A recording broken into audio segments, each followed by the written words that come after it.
काफ़ी दिनों के अंतराल के बाद में फिर से गीता स्वाध्याय का सुयोग आया है। पिछली बार जब हमने गीता स्वाध्याय का समापन किया था तो उससे पहले दिन, समापन वाले दिन तो हमने समग्रता से एक बार पूरी बात को समझने की कोशिश की थी संक्षेप में, लेकिन उससे पहले वाले दिन में यानी हमारे स्वाध्याय के 50वें दिन हमने 5वें अध्याय का प्रारंभ किया था और पहले से लेकर 6ठे श्लोक तक अभ्यास किया था। एक बार उसको फिर से एक बार दोहरा लेते हैं, फिर आगे बढ़ने की प्रक्रिया करते हैं। 4थे अध्याय तक गीता में, वास्तविकता में गीता में भगवान श्री कृष्ण को जो कुछ भी कहना है वो तो दूसरे अध्याय में समाप्त हो गया है। दूसरे अध्याय में भगवान श्री कृष्ण ने अर्जुन की परिस्थिति का पूरा निदान करके, मनस्थिति का पूरा निदान करके उसका उत्तर दे दिया है और किस प्रकार से जिस शंका को, जिस संशय को, जिस भ्रम को लेकर के वह निष्क्रिय हो रहा है, कर्म से भाग रहा है और किस प्रकार योग्य नहीं है, इसका तात्विक विवेचन दूसरे अध्याय में भगवान श्री कृष्ण ने 2 प्रकार से किया है। सांख्य योग के द्वारा जीवन का सर्वोच्च दर्शन जो है, वास्तविकता, तथ्य, वह बता करके अशोचानन्व शोचस्त्वं प्रज्ञावादांश भास से यहाँ से प्रारंभ करके और वह पूरा किस प्रकार से जो कुछ भी दृश्यमान जगत है, इस दृश्यमान जगत में जो कुछ भी घटित हो रहा है उसके साथ जुड़ने की आवश्यकता नहीं और वह तो सब घटित हो चुका है। और उसमें अलग अलग प्रकार से तर्क देते हुए भगवान श्री कृष्ण ने बात समझाने की कोशिश की है बड़े सुंदर तरीके से। और उपनिषद का जो वेदांत है, उस वेदांत दर्शन का सार सांख्य दर्शन के रूप में भगवान श्री कृष्ण ने दूसरे अध्याय के उन 11 से लेकर 36वें श्लोक तक वह आता है। और उसके बाद में फिर भगवान श्री कृष्ण ने उसका जो व्यावहारिक मार्ग है, बुद्धि युक्त होकर के काम करना, व्यवसायात्मका बुद्धि एकेह कुरु नंदन, वहां से प्रारंभ करके कर्मयोग का आख्यान भी बड़े विस्तार से बताया। और ऐसा लगता है कि दूसरे अध्याय में भगवान अर्जुन को भी बातें समझ में आ गई, तो उसने भी फिर अंत में प्रश्न पूछा, वो भी बड़ा सुंदर प्रश्न है। वो पूछता है, ऐसा जो ज्ञानी है, जो स्थित प्रज्ञ है, जिसकी प्रज्ञा प्रतिष्ठित हो गई, यानी जिसकी बुद्धि युक्त हो गई, योग से युक्त हो गई, सम्यक हो गई, समत्व में स्थिर हो गई, वह किस प्रकार से चलता है, किस प्रकार से बैठता है, किस प्रकार से व्यवहार करता है। किमासीत व्रजेत किम, स्थित प्रज्ञ क्या होता है, उसकी क्या परिभाषा है, किसे स्थित प्रज्ञ कहते हैं। और फिर आगे के वो 8-10 श्लोकों में भगवान श्री कृष्ण ने स्थित प्रज्ञ के लक्षण बताए। फिर तीसरे अध्याय में अर्जुन के प्रश्न से बात आगे बढ़ती है। नहीं तो कृष्ण ने जो कहा है वो बता दिया, लेकिन अर्जुन ने प्रश्न पूछा। अर्जुन ने बात को समझ में ना आते हुए समझ में आ गया ऐसा दिखाया नहीं। ऐसा क्यों? क्योंकि वो बिल्कुल विषाद की अंतिम स्थिति में है। जीवन मरण का प्रश्न है, अभी नहीं तो कभी नहीं वाली स्थिति है। हम इस अनिवार्यता को जिस दिन समझते हैं उस दिन हमारा प्रकाश होता है। हमारे अंदर भी प्रकाश तब तक नहीं होता जब तक यह अनिवार्यता नहीं होती। रामकृष्ण परमहंस के पास बहुत सारे लोग आते थे। एक विजय कृष्ण गोस्वामी आते थे, बहुत ऊंचे साधक, आगे चल करके उनका बहुत बड़ा वेदांत का संप्रदाय भी बना और लाहड़ी महाराज और ये सारा बहुत बड़ा संप्रदाय है और बहुत उच्च स्तर की साधना करने वाले अभी भी उस संप्रदाय के लोग, अनेक योग्य सुयोग्य योगी अभी भी उस परंपरा के, जिन्होंने विजय कृष्ण गोस्वामी जी से दीक्षा ली, ऐसे लोग हैं। एक बार रामकृष्ण परमहंस को, ठाकुर को उन्होंने पूछा कि जब ईश्वर सर्वत्र व्यापी है और सब कुछ है ईश्वर, और ईश्वर को पाना ही सबका अंतिम ध्येय है, तो फिर ईश्वर के लिए सब लोगों के मन में आकांक्षा क्यों नहीं उठती ईश्वर को प्राप्त करने के लिए? तो रामकृष्ण परमहंस ने कहा, आकांक्षा तो उठती है, लेकिन आकांक्षाएं बहुत सारी होती है, उसमें से एक ये भी होती है। फिर जो सहज प्राप्य होती है उसमें लग जाता है। तो कांचन कामिनी की आकांक्षा जो होती है वो संसार में सहजता से मिलती रहती है, तो पद प्रतिष्ठा, पैसा और इंद्रिय सुख के लिए मिलने वाली चीजों में आदमी रमता है। तो बोले आकांक्षा से काम नहीं चलेगा, कामना से काम नहीं चलेगा। रामकृष्ण परमहंस ने प्रश्न शब्द प्रयोग किया है, व्याकुलता होनी चाहिए, व्याकुलता होनी चाहिए। बार बार बार बार वचनामृत में आता है, ठाकुर कहते हैं बीबी बच्चों के लिए रोते हो, अपने बच्चों के भले के लिए रोते हो, कभी भगवान के लिए रोए, कभी भगवान को पाने के लिए व्याकुलता आई। वो व्याकुलता आएगी तो होगा। अर्जुन के पास व्याकुलता है, बिना व्याकुलता के गीता नहीं ग्रहण हो सकती। वो व्याकुलता प्रकट होती है, तब वो व्याकुलता अंदर में जन्म लेती है, तब साधना का प्रारंभ होता है। व्याकुलता आनी चाहिए। उस व्याकुलता का जब अनुभव होता है, उस व्याकुलता की अनुभूति कभी कभी होती है, हम उसको सबको होती है। दुनिया में कोई ऐसा व्यक्ति नहीं होगा जिसको उस व्याकुलता की अनुभूति नहीं होती। उस अंतिम सत्य को पाने के व्याकुलता की बात हो रही है, लेकिन उस व्याकुलता को हम महत्व नहीं देते। अर्जुन के पास व्याकुलता है, इसलिए वो कहता है कि ये केवल तर्क से समझ में आने से काम नहीं चलेगा। आपने बता दी, वो सब ठीक है कि ये सब मरे हुए हैं, पहले से ही मरे हुए हैं, न मैं मारने वाला हूं, और उभव तो न विजानीतो नायम हंति न हन्यते। ये बात तो समझ में आती है। तस्मात् अपरिहार्य थे, इसलिए अपरिहार्य, इसलिए तू तांस तितिक्षस्व, उसकी तितिक्षा कर। ये सब समझ में तो आता है तर्क, लेकिन तर्क समझ में आने से काम तो नहीं चलेगा ना। तो इसलिए फिर वो पूछता है कि मैं करूं क्या, ये तो बताओ। जायसी चेत कर्मणस्ते मता बुद्धिर जनार्दन तत्किम कर्मणि घोरे मम। जब तुम कह रहे हो कि ज्ञानवान होकर के कर्म करना आवश्यक है, क्योंकि ज्ञान कर्म से श्रेष्ठ है। जब ज्ञान कर्म से श्रेष्ठ है, क्योंकि ज्ञान के कारण ही कर्म को मूल्य प्राप्त होता है, कर्म को भाव प्राप्त होता है। कर्म का जो परिणाम, जो भाव अंकित होगा, वो ज्ञान के कारण होगा। जिस ज्ञान से कर्म करोगे, उस ज्ञान के अनुसार कर्म का फल मिलेगा। कर्मव्याध की कहानी आती है उपनिषदों में। स्वामी विवेकानंद जी की सबसे प्रिय कहानियों में से एक थी, जिसमें वो आप सब लोगों ने सुनी होगी। और वो तरुण तापस होता है। तरुण तापस, यही शब्द प्रयोग हुआ है उपनिषद में।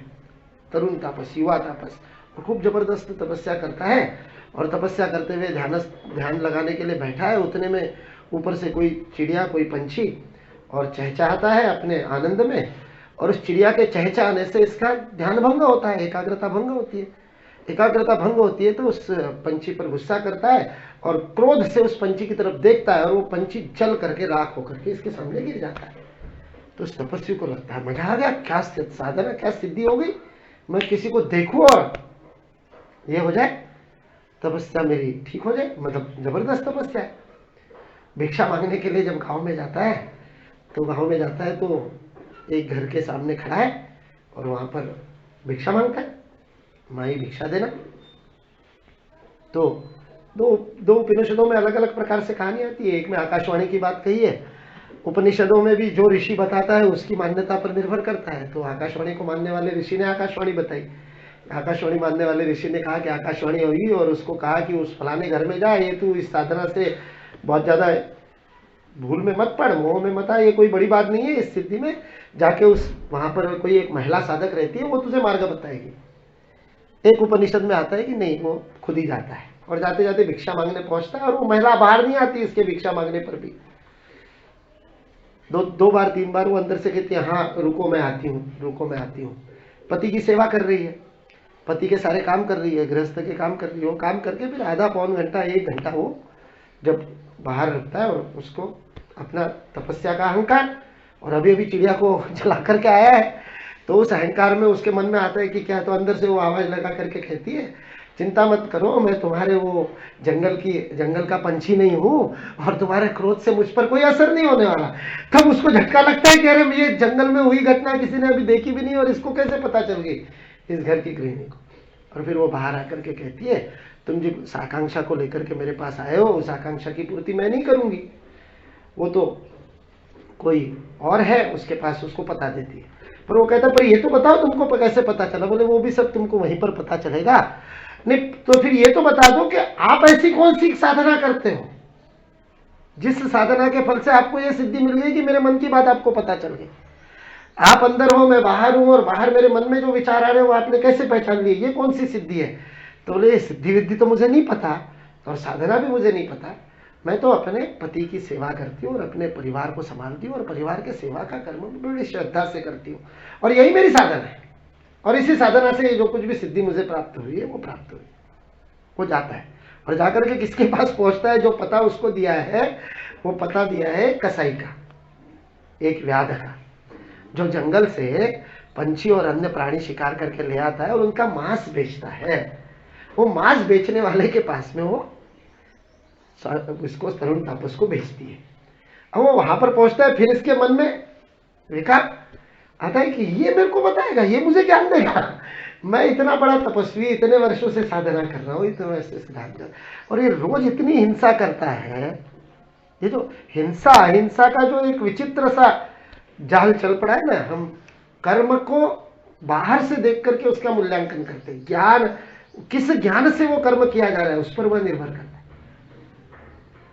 और फिर वो कसाई कहता है कि तुम घर में पीछे जाकर के, मेरा घर है, उसमें जाकर के तुम आराम करो और मैं मेरा काम पूरा करके शाम को आता हूँ। शाम को आता है, भगवान के सामने हाथ जोड़ता है, हाथ पाँव धो करके प्रणाम करता है, आकर के बैठ जाता है और फिर कहता है अब अपन आओ, आपका विप्रवर, आपका स्वागत है, भोजन आदि करते, फिर अपन बैठ के बातें करेंगे, फिर मैं आपको ये साधना की तरीका बताऊंगा। तो वो पूछता है वो सब बाद में बताना, पहले ये बताओ कि इतना घृणित कर्म करते हुए भी तुमको उसका असर क्यों नहीं होता है? तो वही तो तुमको साधना के बाद पता चलेगा। और वह फिर कर्मयोग की साधना, वह कर्मव्याध का पूरा जो संदेश है वो कर्मयोग की साधना। तो भगवान श्री कृष्ण ने तीसरे अध्याय में जो बताया वो कर्मव्याध की व्याध गीता जो है, उस व्याध गीता में वो बड़ा विस्तार से आता है कर्म का सिद्धांत की किस प्रकार लिप्त न होते हुए। 5वें अध्याय में भी वही आने वाला, इसलिए मुझे वो कथा कर्मव्याध की याद है। तो दूसरे अध्याय में वो प्रश्न पूछते हैं, उससे फिर वो दूसरा अध्याय शुरू होता है जिसमें कर्मयोग का आख्यान मिलता है, तीसरे अध्याय। और चौथे अध्याय में वो जन्म की दिव्यता और वो सारा कर्मयोग का पूरा इतिहास और कैसे वो चला और वो सारा बताते हुए वह बात जब आती है, तो अब आकर के फिर से अर्जुन वही प्रश्न पूछ रहा है जो तीसरे अध्याय में पूछा है, थोड़ा अलग ढंग से पूछ रहा है और बड़ा व्यावहारिक ढंग से पूछ रहा है। वहां पर उसने ज्ञान और कर्म की बात पूछी थी। अब चौथे अध्याय में अंत में आते आते भगवान श्री कृष्ण ने उसको बताया जिस प्रकार अग्नि में समिधा भस्मसात होती है, उस प्रकार से ज्ञानाग्नि में सारे कर्म भस्मसात कुरुते अर्जुन। उस प्रकार से ज्ञान की अग्नि जो है, वह ज्ञान की प्रदीप्त अग्नि में सारे कर्म जो है वह नष्ट हो जाते हैं और वह जल जाते हैं और इस प्रकार से कर्म से मुक्ति होती है। अब उसके मन में प्रश्न है, अर्जुन के मन में, मैं करूं तो क्या करूं? व्यवहारिक प्रश्न फिर से वो फिर से यही प्रश्न पूछ रहा है। इस अध्याय में उसने प्रारंभ यहीं से किया कि संन्यासम कर्मणाम कृष्ण पुनर्योगं च संशसि। कर्म का मैं संन्यास करूं, यानी कर्म का मैं त्याग करूं, या कर्म का मैं योग करूं? ये शब्द भी बहुत महत्वपूर्ण है, ये संकल्पनाएं नहीं है, ये संस्कृत में व्याकरण का बड़ा महत्व होता है। संन्यास का अर्थ होता है छोड़ देना, तो कर्म का संन्यास मतलब कर्म को छोड़ देना। तो संन्यासम कर्मणाम कृष्ण, एक तो तुम ये बता रहे हो कि कर्म का संन्यास करो, कर्म को छोड़ दो। पुनर्योगम संशसि, और फिर कहते हो कर्म के साथ जुड़ो। यहां योग मतलब अपन योग शब्द जब मान्यता प्रयोग करते तो हमको वो योग वाला योग याद आता है, जो योगाभ्यास वाला जो योग। यहाँ योग शब्द का अर्थ है जुड़ना। पुनर्योगम, योग शब्द का अर्थ है योग, वास्तविक वो जो योगाभ्यास वाला योग है उसका भी अर्थ वही है, युज्यते अनेन इति योग, जो जोड़ता है, जो जुड़ता है, वही योग होता है। लेकिन हम संकल्पनाओं पर शब्दों के अर्थ लेते हैं, शब्दों के वास्तविक अर्थों पर नहीं जाते। छांदोग्य उपनिषद में बड़ा अद्भुत प्रसंग आता है जिस समय पद और पदार्थ, इसके बारे में हम साधारणतः पदार्थ, अब देखो पदार्थ शब्द बोला तो हमारे मन में पदार्थ शब्द का एक अर्थ है, और पदार्थ है ना वस्तु। पदार्थ शब्द का पर्यायवाची हमारे पास में वस्तु है।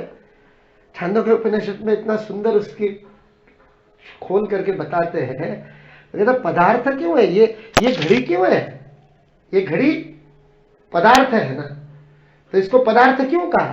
तो वो कहते हैं घड़ी पद का यह अर्थ है, इसलिए यह पदार्थ है। घड़ी पद का यह अर्थ है, इसलिए यह पदार्थ है। पद का अर्थ पदार्थ, पद को क्या अर्थ प्रदान करता है? वह पदार्थ अर्थ प्रदान करते हैं। इसलिए संदर्भ से अर्थ नहीं प्रदान होता, वह वास्तविकता में वह पंचमहाभूतों से बनी हुई वस्तु जो है, वह वस्तु उस पद से लक्षित होती है। जब मैं घड़ी कहता हूं, यहां सामने घड़ी भी नहीं हो तो आपके इंद्रियों के सामने घड़ी के दर्शन होते हैं, यानी वह पदार्थ प्रकट करने की क्षमता उस पद में है, उस पद के अंदर वह शक्ति है, वह सामर्थ्य है कि उस पद के अर्थ को आपके समक्ष उत्पन्न कर सके, इसलिए वो पदार्थ पद का अर्थ है। लेकिन उसके आगे की बात बड़ी मजेदार है, छांदोग्य उपनिषद में जो आता है उसके आगे की बात बड़ी मजेदार है। पद को पदार्थ से जोड़ता क्या है? जो संवाद है बड़ा अद्भुत संवाद है। जाबाला नाम की राजकुमारी को रहिकुए महामुनि पहले बार मिले, प्रथम दर्शन हुए, और बाद में मोहित हो गए हैं, बाद में उनसे शादी भी हुई है जाबाला से। जाबाला के लिए उन्होंने उसके पिता को ज्ञान देने से पहले यही शर्त लगाई कि अपनी बेटी से शादी कराओ तो तुमको ज्ञान दूंगा। वो बड़ी मजेदार कहानी है रहिकुए महाख्यान की, छांदोग्य उपनिषद की। लेकिन उन दोनों का संवाद है। ये प्राणायाम का महान ऋषि, जबरदस्त, इतना जबरदस्त प्राणायाम का ऋषि है कि वस्तुओं को अपनी तरफ खींचने की क्षमता रखता है, प्राण के द्वारा वस्तुओं को अपने तरफ। इसीलिए इसका नाम रहिकुए पड़ा, उसका नाम किसी को नहीं पता इतिहास में, किसकी ओर सारी वस्तुएं जाती है। रहिकुए, रहिकुए, रही किसकी ओर जाती है? प्राण का जो घनीभूत रूप होता है उसको रही कहते हैं। रही किस ओर? रही किस ओर? रहिकुए, रहिकुए, इसलिए उसका नाम रहिकुए पड़ा, उसका नाम ही रहिकुए इसलिए पड़ा। जिसके अंदर ये ताकत है कि यहां से कहे कि वो आ जाए वस्तु तो यहां बैठे बैठे उसके पास आ जाएगी, ऐसा व्यक्ति है। और उसको वो समझा रही है जाबाला कि पद क्या होता है और पदार्थ क्या होता है, पद का अर्थ क्या होता है। क्योंकि उसने जीवन में कभी स्त्री के दर्शन नहीं किए। उसके प्रसव के समय मां मर गई और वो जंगल में रहा पिता के साथ में, और सारी जिंदगी वह 19, 20, 21 वर्ष की आयु तक उसने पुरुषों को ही देखा, स्त्री को देखा नहीं। जाबाला ऐसी पहली स्त्री है जो उसको स्त्री दिखी, तो वो जाबाला को कहता है कि तुम देवी हो, कहां से आई हो? गंधर्व लोक से आई हो, दिव्य लोक से प्रकट हुई हो, क्या तुम्हारा ये अद्भुत शरीर है? वो उसको छू करके गालों को देखना चाहता है, वो दूर हटती है। तो नहीं, मैं तो ये देखना चाहता हूँ, मेरे तो इतने बाल है, तुम्हारे क्यों नहीं है? फिर वो आंखों को छू करके देखना चाहता है, ये मृग जैसी आंखें कोई किसी ने शल्य किया करके चिपका दी, क्या पवित्रता है देखिए। उसने स्त्री का शरीर ही नहीं देखा। तो वो उसको समझाती है ऐसे नहीं होता है, समाज में ऐसे नहीं बर्ताव करते, स्त्री को ऐसे स्पर्श नहीं किया जाता पराई स्त्री को। तो बोले स्त्री क्या होता है? बोले मैं तो स्त्री हूं। तो बोले स्त्री क्या होता है? तो उसको समझ में नहीं आता। जब वो समझाती है तो फिर वो कहती है तुमने व्याकरण पढ़ा है? बोले हाँ पढ़ा है। तो बोले व्याकरण में पुल्लिंग और स्त्रीलिंग होता है? बोले हाँ स्त्रीलिंग होता है। तो वो जो स्त्रीलिंग होता है उस स्त्री पद का मैं पदार्थ हूं। जो स्त्री पद तुमने व्याकरण में पढ़ा है उसका मैं पदार्थ हूं। तो ये कहता अब समझ में आ गया। उसने व्याकरण पढ़ा है, अब उसको समझ में आ गया रहिकुए को। अब वो पदार्थ समझ में आने के बाद वो उसको एक प्रश्न दे करके जाती है, अब तुम मुझे बताओ इस पद और पदार्थ को जोड़ता क्या है? पद और पदार्थ को जोड़ने वाला तत्व क्या है? तो उसने व्याकरण पढ़ा हुआ है, इसलिए पढ़ा हुआ रटा हुआ बताता है वो।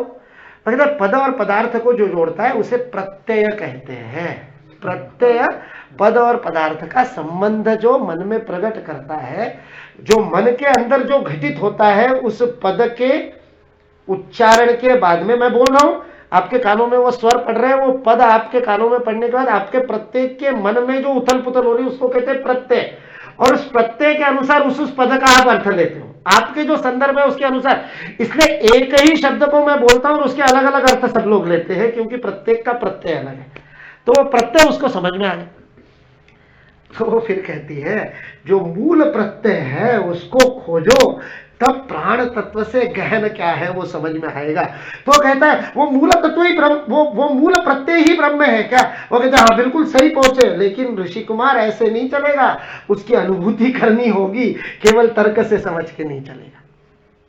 इसलिए योग शब्द बोलने से जो प्रत्यय हमारे मन में उठ रहा है वो रामदेव जी वाला उठ रहा है, वो जनार्दन स्वामी वाला उठ रहा है और उसके वो पतंजलि वाला उठ रहा है। इसलिए योग शब्द का यहां जो अर्थ अर्जुन के प्रश्न में अभिप्रेत है, अर्जुन एक पैराडॉक्स, एक विसंगति सामने रख रहा है, एक तार्किक विसंगति। बड़ा अद्भुत तार्किक प्रश्न है ये, तर्कशास्त्र का बड़ा अद्भुत प्रश्न है। अर्जुन कह रहा है करूं क्या मैं? तर्क से तो तुमने मेरे को समझा दिया कि दोनों बातें ठीक है करके, दोनों का मर्म समझा दिया और दोनों से एक जगह पहुंचते ये सब समझा दिया, लेकिन मैं करूं क्या? कर्म का संन्यास करूं कि कर्म का योग करूं? दोनों उल्टी एकदम परस्पर विपरीत बातें होगी ना। कर्म को छोड़ू या कर्म को पकड़ू, छोड़ू कि पकड़ू, ये प्रश्न पूछा है। कितना अद्भुत प्रश्न है। संन्यासम कर्मणाम कृष्ण पुनर्योगम शशि यच्छ्रेय एतयोर एकम। तो जो मेरे लिए श्रेयस करे एक बताओ, ये दो दो मत बार बार बताओ, तुम हमेशा दो दो बातें बताते हो। आज सुबह एक जर्मन रेडियो स्टेशन के दो पत्रकार हमारी शाखा में आए, यहाँ जीवन न्याय की शाखा में आए, तो उनके साथ में बातचीत चल रही थी। तो उस जर्मन पत्रकार को मैं यही समझा रहा था कि जो हिंदू नहीं है ना, उसको ये विसंगतियां लगती है। हिंदू को डीएनए में पता है कि इसमें कुछ विसंगति नहीं है, तो उसको समझ, ये डीएनए की क्या बात है? बोले फिर मैं शाखा में नहीं आ सकता। मैंने कहा नहीं, तुम भी शाखा में आओगे तो तुम्हारी भी डीएनए ठीक हो जाएगी, क्योंकि मूल डीएनए तो वही है सारे मानवों का। हम जिस विसंगति की बात कर रहे थे वो विसंगति थी एकता और विविधता। ये दोनों अपने आप में एक ही है, ये हमको समझ में आता है। इसलिए हिंदू विविधता से परेशान नहीं होता, हिंदू विविधता का स्वागत करता है, हिंदू विविधता का उत्सव मनाता है। हिंदू कहता है विविधता से ही प्रकट होगा एकत्व। वह एक जो है ईश्वर, वह अपने आप को विविधता से ही प्रकट करता है। ये हिंदू को बहुत अच्छे से समझ में आया हुआ। इसलिए मैंने कहा हमारे देश में खान पान से लेकर, पहनावे से लेकर, उपासना पद्धति से लेकर, गान से लेकर हर बात में विविधता मिलेगी आपको। उसका प्रश्न यही था कि आप ये जो सारे देश को इकट्ठा, हिंदुओं को एकत्र करने की कोशिश कर रहे हो, ये कितना कठिन है। With so much of diversity, ethnicity, इतने सारे विभिन्न प्रकार के लोग भारत में रहते हैं, बड़ा कठिन है। मैंने कहा बिल्कुल कठिन नहीं है। कठिन तो उन धर्मों के लिए है जो विविधता के जगह पर समानता लाना चाहते हैं। मैंने कहा हमको यूनिफॉर्मिटी चाहिए ही नहीं, वी सेलिब्रेट डाइवर्सिटी, हमको तो डाइवर्सिटी चाहिए। तो बोला डाइवर्सिटी और यूनिटी एक साथ कैसे हो सकती है? मैंने कहा ये हिंदू को ही समझ में आ सकता है, ये बाकी किसी को नहीं समझ में आ सकता। विसंगति दिखती है ऊपर से, लेकिन है नहीं विसंगति उसमें, वह वास्तविकता में समझ की विसंगति है। इसलिए आगे आएगा इसमें, यह पश्यति सब पश्यति, वास्तविक देखने वाले को समझ में आता है कि दोनों एक ही है। तो अर्जुन ने अभी दिखा नहीं है, अर्जुन को वो जाकर के विश्वरूप दर्शन में ही दिखेगा, तब तक दिखेगा नहीं। इसलिए वो इस प्रकार की शंका पूछ रहा है कि करूं तो क्या करूं मैं, योग करूं कर्म का या कर्म का संन्यास करूं? सुनिश्चित करके मुझे बताओ। भगवान श्री कृष्ण ने फॉर ए चेंज सीधे सीधे बता दिया।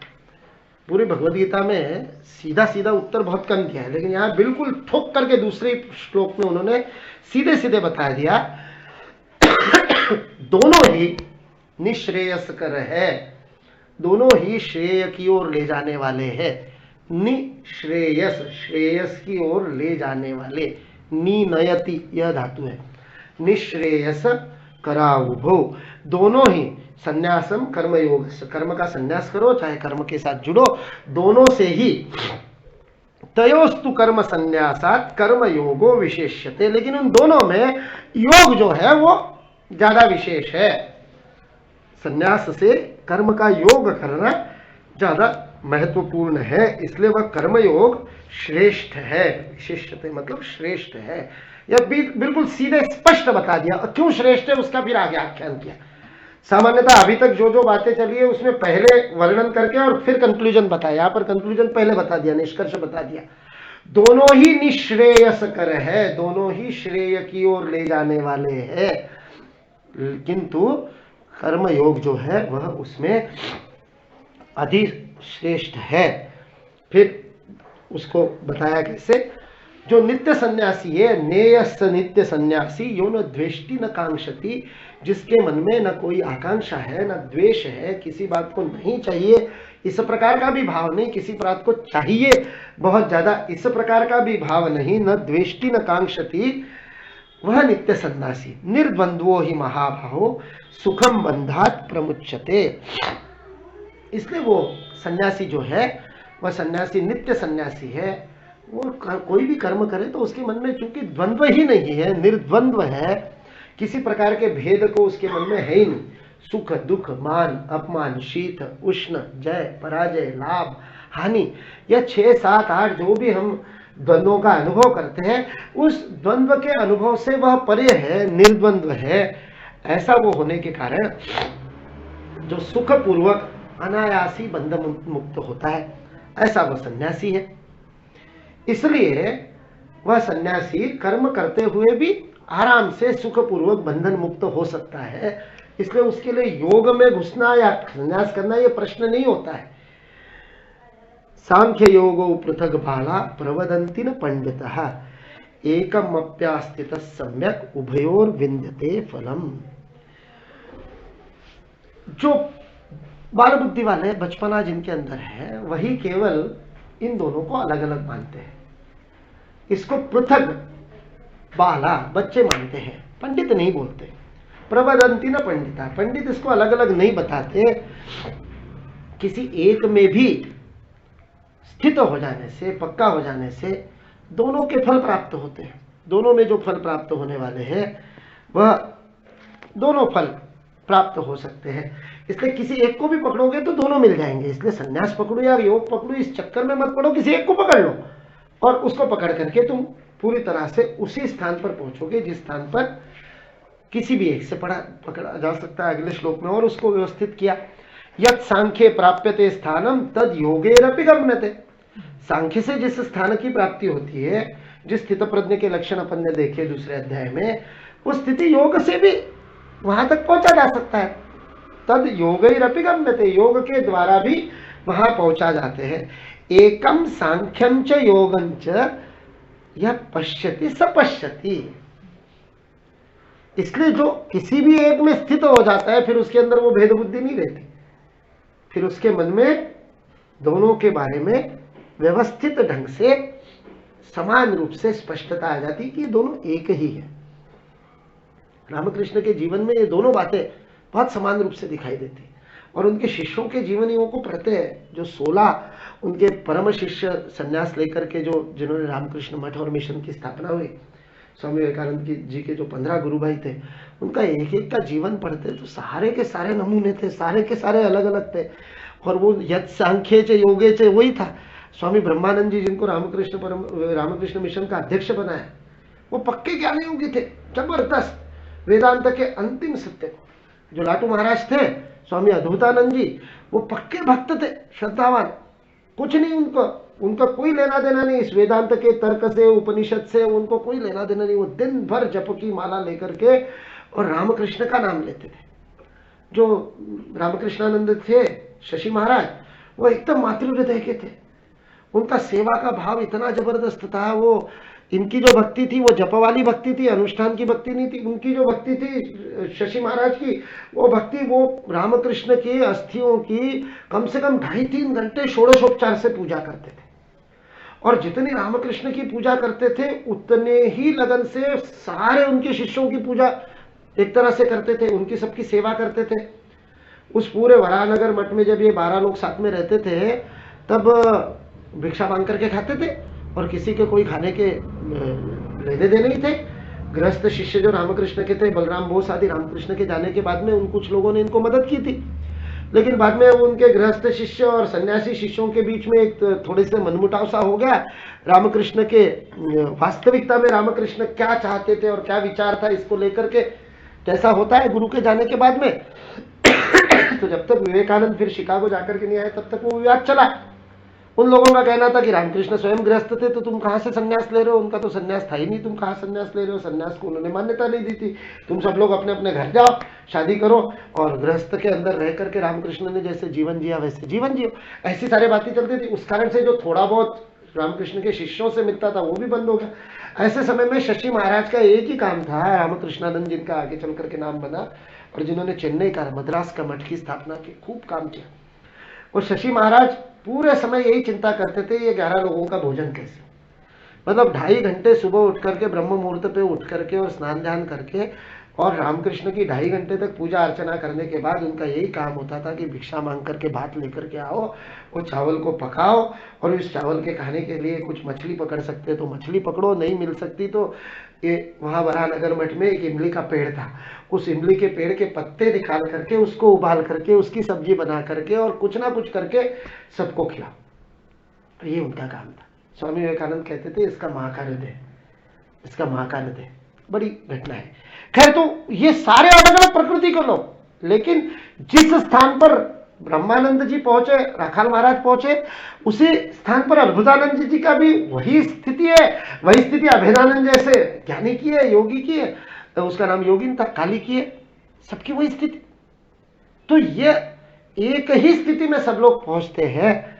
यह पश्यति स पश्यति, ये जो देख सकता है वो देखता है, और जो जिसको नहीं दिखाई देता वो भेद बुद्धि करते रहता है, और फिर उसको वो भेद दिखता है कि इसको क्यों मानते हो, उसको क्यों मानते हो, और फिर अंतिम लक्ष्य से अधिक साधन महत्वपूर्ण हो जाते हैं और उसके अंदर। इसलिए यहाँ पर बहुत स्पष्टता से भगवान श्री कृष्ण ने वही बात कही है जिस बात को मैं कह रहा था कि विविधता के मध्य एकता को जो देखता है यह पश्यति स पश्यति।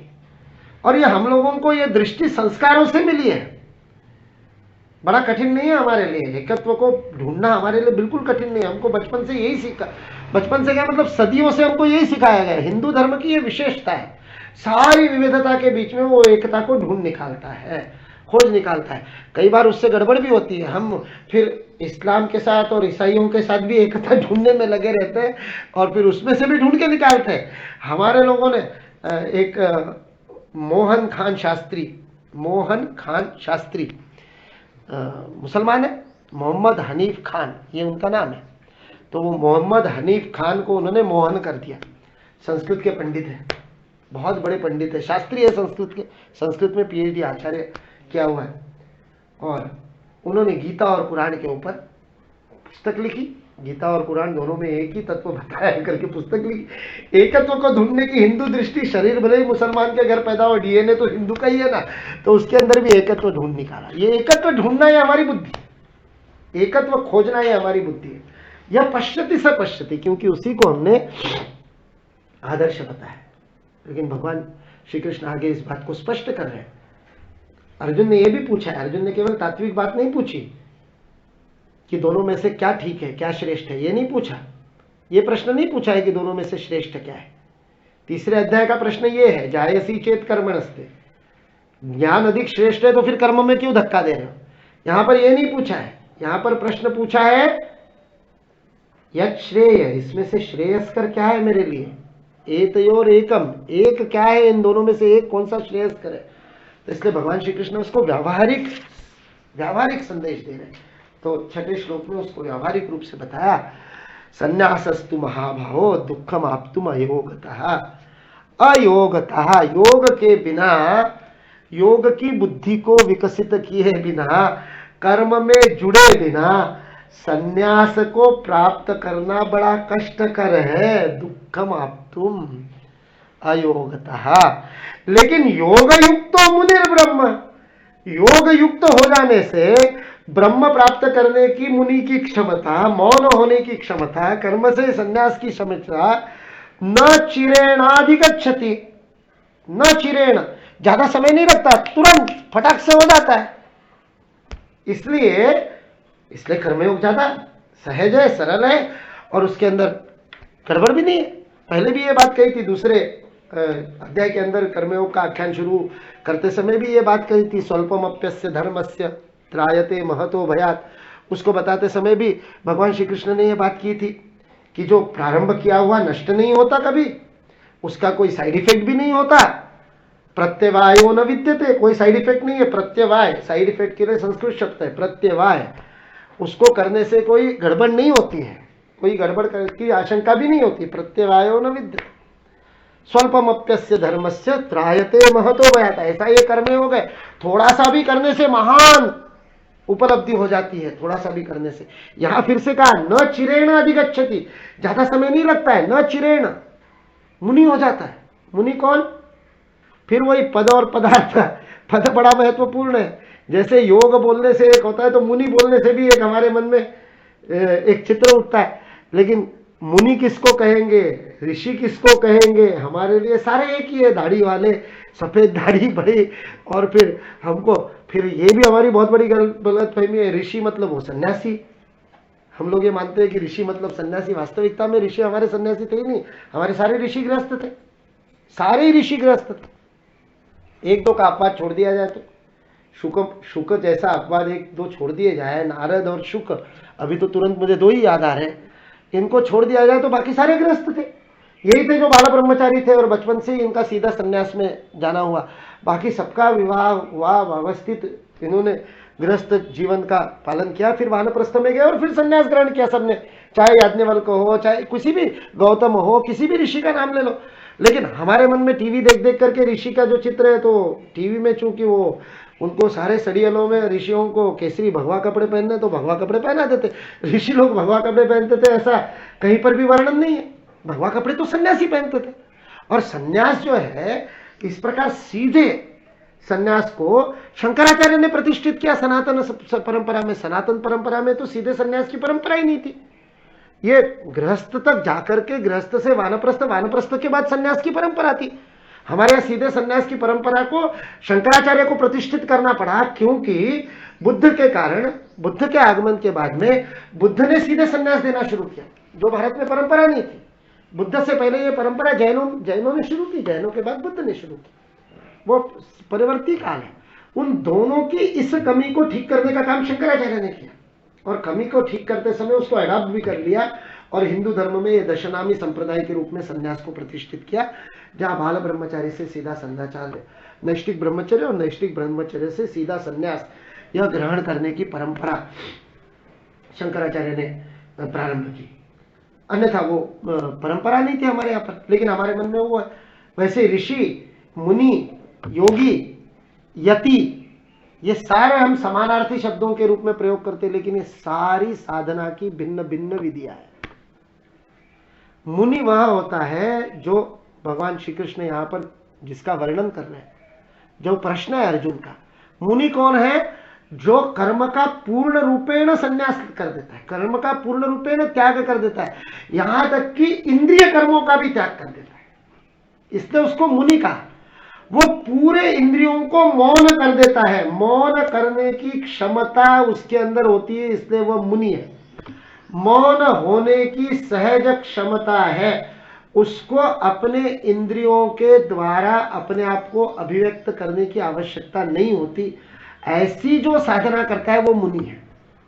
वह जो मुनि का ब्रह्म है, वह मुनिर ब्रह्म योग युक्तो न चिरेण अधिगच्छति। योग से युक्त होने के द्वारा भी वह मुनि का जो मौन होने का ब्रह्म है, पूर्ण संन्यास के कर्म के संन्यास का जो ब्रह्म है, वह अंतिम सत्य को भी आराम से, सहजता से, बहुत ज्यादा देर किए बिना प्राप्त किया जा सकता है। क्यों, कैसे? तो उसकी विधि भी बताई। योग युक्तो विशुद्धात्मा, योग में जो युक्त हो जाता है, यह योग युक्त का मतलब है कर्म करते समय व्यवसायत्मिका बुद्धि को रखते हुए, सम्यक बुद्धि को रखते हुए। वो तीन बातें हमने दूसरे अध्याय में देखी थी और तीसरे अध्याय में उसको और ढंग से समझा था। फिर से अपन उसको याद कर लेते हैं। कैसी बुद्धि?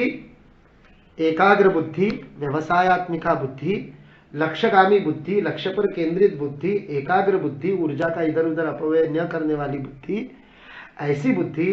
दूसरा, समत्व की बुद्धि, जिसके ऊपर द्वंद्वों का परिणाम नहीं होता, सब में समान रूप से रहती है, ऐसी समत्वम योग उच्चते वाली बुद्धि।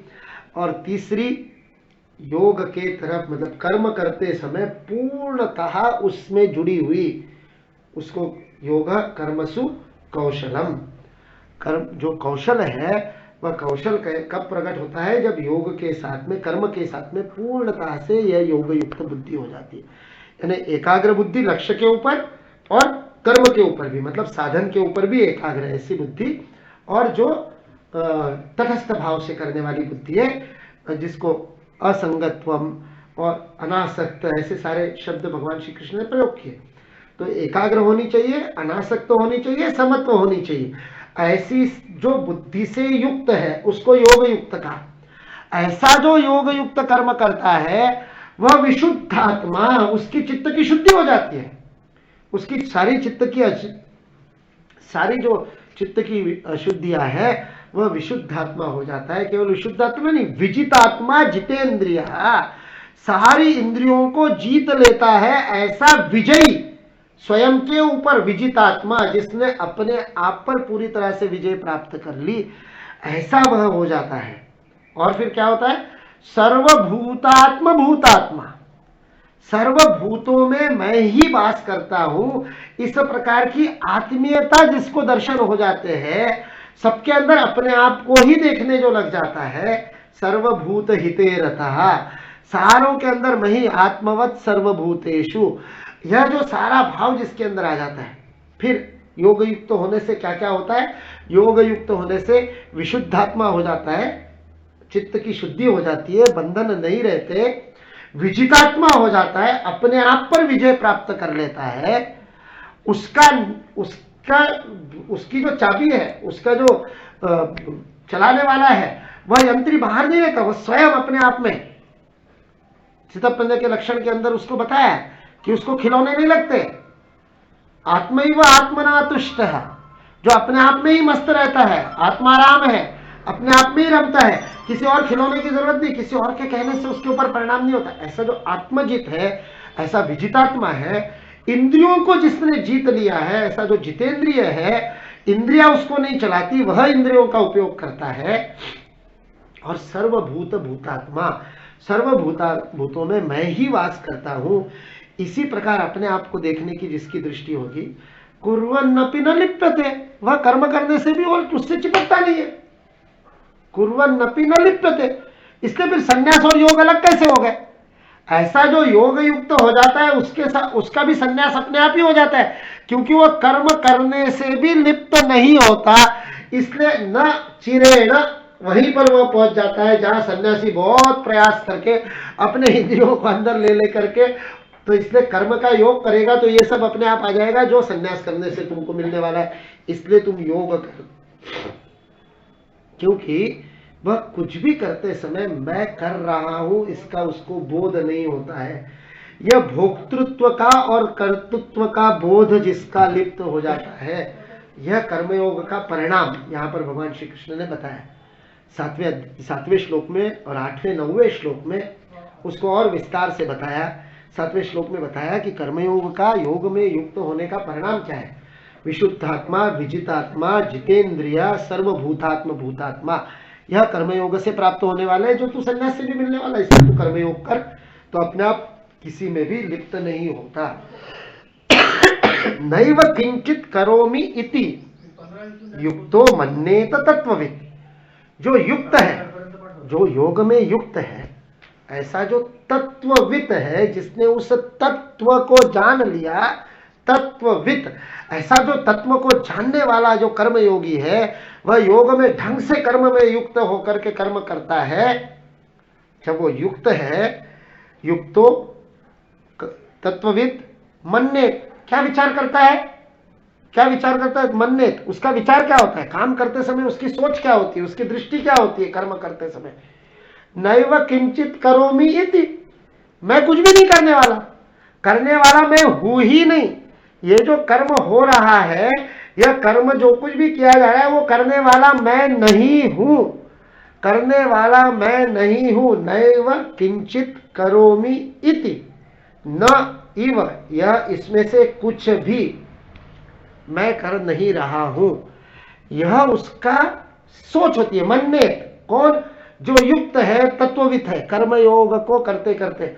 और इसलिए फिर वो सारी बातें जो करता है, पश्चन, श्रृण्वन, स्पृशनन, जिन्नन, सारी पांचों ज्ञानेंद्रियों का, केवल ज्ञानेंद्रियों का ही नहीं, कर्मेंद्रियों का भी, अश्नन, गच्छन, स्वपन, श्वसन, जो कुछ भी हो रहा है, प्रलपन, विसर्जन, विसर्जन जो कर रहे हैं, मलमूत्र का विसर्जन कर, सारा उन्मिशन निमिशन नपि, ये जो पलक झपक रही है, उन्मिशन निमिशन नपि, ये सब करने वाला मैं हूं ही नहीं। नैव किंचित करोमि इति, यह कुछ भी मैं नहीं कर रहा हूं, यह उसको स्पष्ट होता है, उसका बोध नहीं होता। इंद्रियाणि इंद्रियार्थेषु वर्तन्त, इंद्रिया इंद्रियों के साथ बर्ताव कर रही है, वो खेल रही है, उनकी मस्ती चल रही है। इति धारयन, यह जिसके मन में स्पष्ट रूप से प्रतिष्ठित हो जाता है, धारयन, ये उसका फाउंडेशन बनता है, ये उसकी नींव बनती है। और इसके कारण कर्मयोग करने से भी वहीं पर पहुंच रहा है जहां सांख्य योगी पहुंच रहा है। न हन्यते हन्यमाने शरीरे उभौ तो न विजानी जातो नायम हंति न हन्यते, ये जो स्थिति है, ये स्थिति आई जाएगी ना जब पलक झपकना भी उन्मिशन निमिशन अपि, यह भी मैं नहीं कर रहा हूं, यह कर्तृत्व का और भोक्तृत्व का, दोनों का। पहले जो 5 दिए वो भोक्तृत्व के हैं, पश्चन, श्रृण्वन, देखना, सुनना, स्पर्शन, स्पर्श करना, जिग्न, सूंघना, यह कुछ भी मैं नहीं कर रहा हूं। रसना, ये करना, मैं कुछ नहीं कर रहा हूं, भोग मैं नहीं कर रहा हूं। इसलिए भोक्तृत्व बोध और कर्तृत्व बोध दोनों का समाप्त हो जाता है।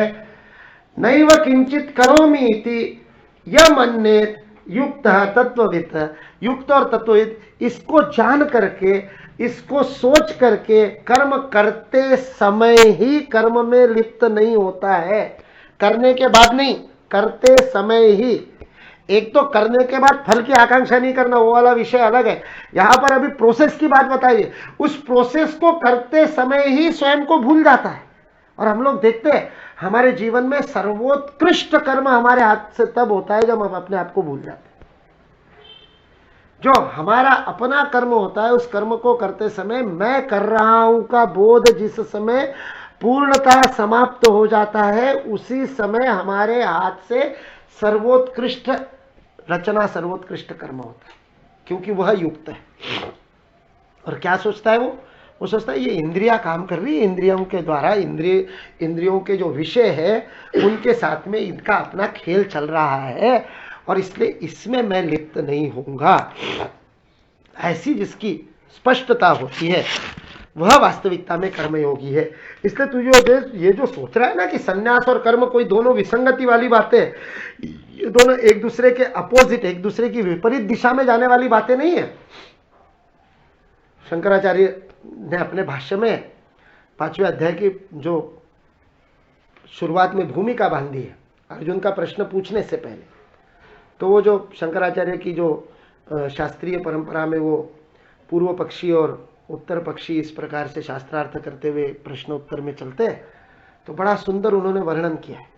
और वो वर्णन करते समय उन्होंने उसको उपमा दी है कि अर्जुन जो प्रश्न पूछ रहा है वह वैसा ही प्रश्न है जैसा भौतिक विज्ञान में व्यक्ति, मैंने जब ये पढ़ा शंकराचार्य का कौन सा ये था, और पदार्थ विज्ञान में यानी भौतिक शास्त्र में, फिजिक्स में, यह अभी क्वांटम फिजिक्स के बाद में वो सिद्धांत आया, शंकराचार्य ने वो शब्द प्रयोग किए, जैसे स्थिति और गति एक दूसरे के विपरीत होती है, वैसे ही संन्यास और योग एक दूसरे के विपरीत है।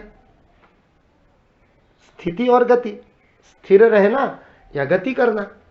तो बोले जिस प्रकार से खगोल शास्त्रीय अभ्यास करते समय ये समझ नहीं पाता कि सूर्य स्थिर है या पृथ्वी स्थिर है, वह उदाहरण दे रहे, स्थिति किसकी है, गति किसकी है, यह समझ नहीं पाते।